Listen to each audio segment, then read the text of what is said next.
Саламатсыздарбы, урматтуу YouTube көрүүчүлөрү. Бүгүн биз сиздерге эрте мененки тез даяр болуучу тамакты көрсөтүп беребиз. Наныбызды биринчи ачып алабыз.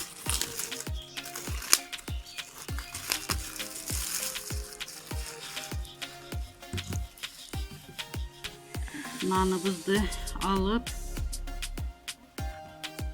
ортосун алып алабыз.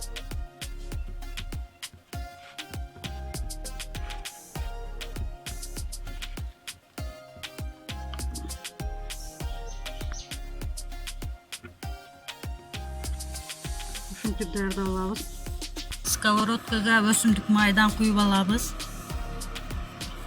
Кызыган сковородкага наныбызды салып алабыз. Алмаштырып алабыз. Жумуртканы чагып салып алабыз.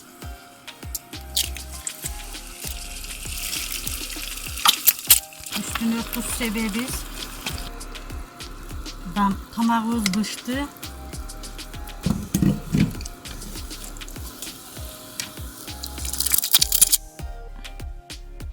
Тамагыбыз даяр болду. Сиздер да даярдап көрүңүздөр.